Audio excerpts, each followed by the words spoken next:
දැන් අපි හිතමු ලොකු පේශි ප්‍රමාණයක් නඩත්තු කරන කෙනෙක් කියලා හිතන්න. ඔයාලා රොක් දන්නව නේද? ඔය චිත්‍රපටිවල මම ඇත්ත නම මට හරියට මතක නෑ මොකක් හරි. ඔය හුඟක් තිලන් අංකල් වගේ ඩයල් එකක් ඉන්නේ. හරි. කොණ්ඩේ නැහැ ලොකු මසල් මෑස් එකක් තියෙන ඩයල් එකක් ඉන්නේ නළුවෙක් රොක් කියලා. දැන් සමහරට ඔයා මේ මෑත කාලීනව රොක් දැක්කනම් දැන් හුණෙක් වගේනේ. දැක්කේ නැද්ද? බලන්න දෙවයි. මට හම්බුණා මේ දෙල් කඳ පොලේදී. හරි. දැන් රොක් ඒ කාලේ හිටියේ කොහමද මේමනේ? ඒ කාලේ රොක්ම තමයි. දැන් කොහමද? මෙච්චරම නෑ. එහෙනම් ඒක දැන් හුඟක් කට්ටිය මං හිතන්නේ මේ එයාට පිළිකාවක් ඇදිලා නම් මනම් ඔහොම කතා දාලා තිබ්බා. එහෙම එකක් නෙමෙයි. ඒක යාම කරන දෙයක්. ඒ කියන්නේ ළමයි මේ මෙහෙම බොඩි එකක් මේන්ටේන් කරන්න හරි අමාරුයි. එහෙම බොඩි එකක් ඔයා මේන්ටේන් කරලා තියෙනවා නම් දන්නවා. යම් කාලයක් හරි ටිකක් වැඩිපුර පේශි මේන්ටේන් කරලා තියෙනවා නම් ඔයා දන්නවා ඒක අමාරු වැඩක්. බලන්න ඔය කාය වර්ධන ව්‍යායාම කරන කට්ටිය කියන්නේ ඒක ස්පෝර්ට් එකක් විදිහට හරි මීට් වලට යන්න කරන කට්ටිය උන් කරන්නේ වැඩ තුනයිනේ. ජිම් වර්ක්අවුට් එකයි, කන එකයි, නිදියන එකයි.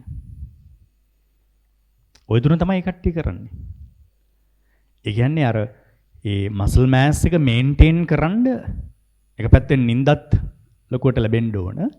අනිත් පැත්තෙන් ඒ අවශ්‍ය ශක්තිය ප්‍රමාණය දිගටම සපයන්න ඕන. ඒ සාමාන්‍ය කෙනෙක් කනවට වඩා වැඩි ආහාර ප්‍රමාණයක්, වැඩි ශක්ති ප්‍රමාණයක් ඒතර යාලා ගන්න ඕන. එහෙම නැතු ඒ බොඩි එක මේන්ටේන් කරන්න බෑ. ඒක ඉතින් අර සාමාන්‍ය ජීවිතයක් ගත කරනකොට හරි හැසල් එකක්. හරි කරදරයක් ඒක. හැම වෙලේම ඒක ගැන කන්සර්න් වෙන්න වෙනවනේ. අර ඒකයි ඊට වඩා ඇත්ලටික් බොඩි එකක් ප්‍රායෝගික ජීවිතයේදී සුදුසු වෙන්නේ ඒකයි.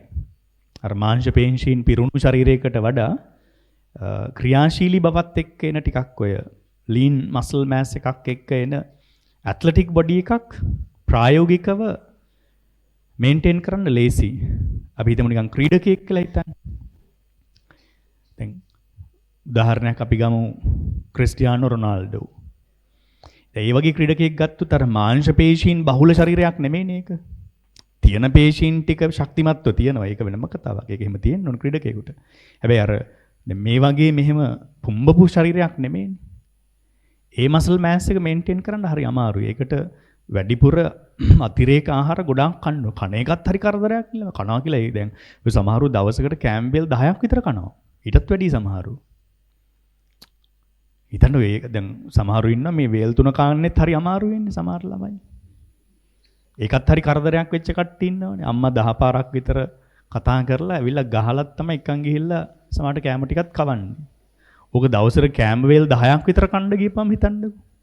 ඒවත් ඔය සාමාන්‍ය අම්මා හදන ඒවා කාලා හරියන්නේ නැහැ. තමන්ම හදාගන්න වෙනවා මේ මීල්ස් බොහෝ විට.